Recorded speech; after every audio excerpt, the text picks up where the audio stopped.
हमारे उत्तराखंड के बहुत ही लोकप्रिय और यशस्वी मुख्यमंत्री मेरे छोटे भाई श्री पुष्कर धामी जी, हमारे प्रदेश के जुझारू अध्यक्ष श्री महेंद्र भट्ट जी, हमारे राष्ट्रीय महामंत्री, मेरे वरिष्ठ साथी और पूर्व में राज्यसभा के सदस्य रहे ऐसे हमारे महामंत्री श्री दुष्यंत गौतम जी, आप सबके लोकप्रिय प्रत्याशी और मेरे संसद में मेरे साथी श्री अजय टम्टा जी, हमारे प्रदेश के महामंत्री राजेंद्र बिष्ट जी, सौरभ बहुगुणा जी जो क्लस्टर के इंचार्ज हैं, हमारे वरिष्ठ साथी सुरेश भट्ट जी, गिरीश जोशी जी, मेरे बहुत ही पुराने साथी और पूर्व में अध्यक्ष रहे और यहां के विधायक श्री बिशन सिंह चुफाल जी, फकीर राम टम्टा जी, सम्मानित मंच और यहां इतनी बड़ी संख्या में आए हुए देवी और सज्जनों, मेरे युवा मित्र और मीडिया के साथी, मेरे प्रिंट मीडिया और इलेक्ट्रॉनिक मीडिया के मेरे साथी, मेरा ये सौभाग्य है कि मुझे आज पिथौरागढ़ में अजय टम्टा जी के लिए चुनाव में उनके सहयोग के लिए यहां आप सबके दर्शन करने का सौभाग्य मिला है।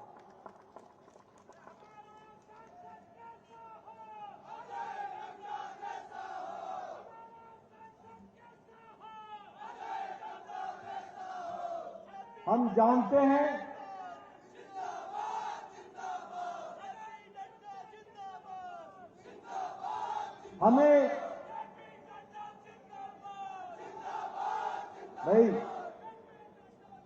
हमें इस बात की भी खुशी है कि मुझे आज देवभूमि में आने का सौभाग्य मिला है। मुझे इस बात की भी खुशी है कि मुझे आज वीर भूमि में भी आने का सौभाग्य मिला है। ये ऐसी भूमि है जहां हम देवताओं को पूजते हैं, हर व्यक्ति देवतुल्य है, सात्विकता हम सबके मन में बसी हुई है और ये ऐसी भूमि भी है जो देश की रक्षा के लिए हमेशा तत्पर रही है, ऐसी वीर भूमि भी है। और जब हम चुनाव की बेला में जा रहे हैं तो हमें यह भी याद रखना चाहिए कि वीरों के साथ अगर किसी ने न्याय दिलाया और 40 साल से कांग्रेस ने आपके साथ धोखा दिया, उस धोखे को न्याय दिलाने का काम 1 रैंक 1 पेंशन भी दिया गया तो वो आदरणीय प्रधानमंत्री मोदी जी के द्वारा दिया गया। हम यह भी जानते हैं कि जैसा प्रधानमंत्री जी ने कहा कि इस शताब्दी का तीसरा दशक यह उत्तराखंड का दशक होगा और उत्तराखंड के विकास का दशक होगा। मुझे खुशी है कि अब यह जो प्रधानमंत्री जी ने कहा कि यह शताब्दी का तीसरा दशक उत्तराखंड का दशक होगा, आज वह धरती पर उतरता हुआ दिख रहा है और विकास की नई गंगा बह रही है।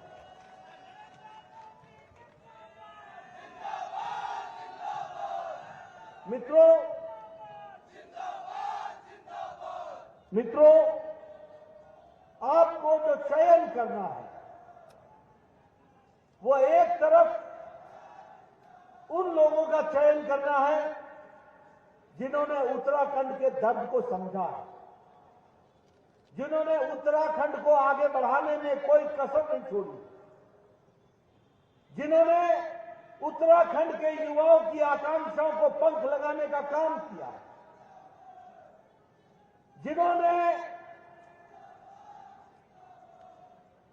जिन्होंने महिलाओं की आकांक्षाओं को उनको ताकत देकर के उनका सशक्तिकरण किया, जिन्होंने उत्तराखंड को मुख्य धारा में लाने में कोई कमी नहीं छोड़ी, और दूसरी तरफ वो लोग हैं जिन्होंने दशकों तक आपके साथ धोखा दिया।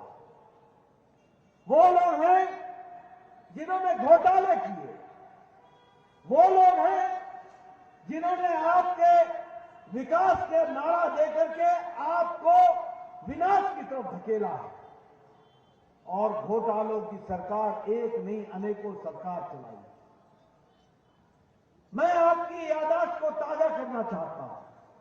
क्या ये सच्चाई नहीं है कि कांग्रेस पार्टी में कोयला का घोटाला हुआ था कि नहीं हुआ था?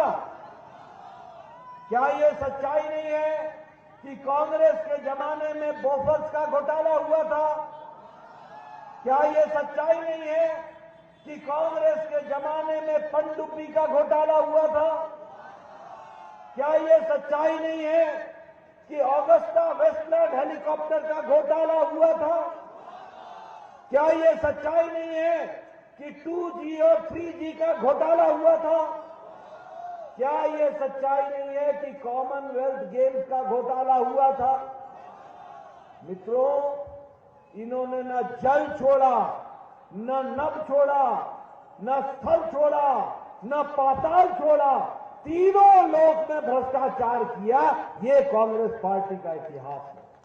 तीनों लोक में, पाताल में कोयला घोटाला कर दिया, आकाश में इन्होंने ऑगस्टा वेस्टलैंड का घोटाला कर दिया, और इन्होंने जमीन पर कोयला घोटाला भी किया और उसके साथ साथ बोफर्स का घोटाला भी कर दिया, यानी और जल में पनडुब्बी घोटाला कर दिया। यानी जल में, नभ में, आकाश में और धरती पर तीनों लोक में इन्होंने घोटाला किया। और दूसरी ओर प्रधानमंत्री मोदी जी के नेतृत्व में आप लोगों का आशीर्वाद मिला। 2014 में 5/5 आपने जिता के भेजा, 2019 में आपने 5/5 जिता करके भेजा, और इस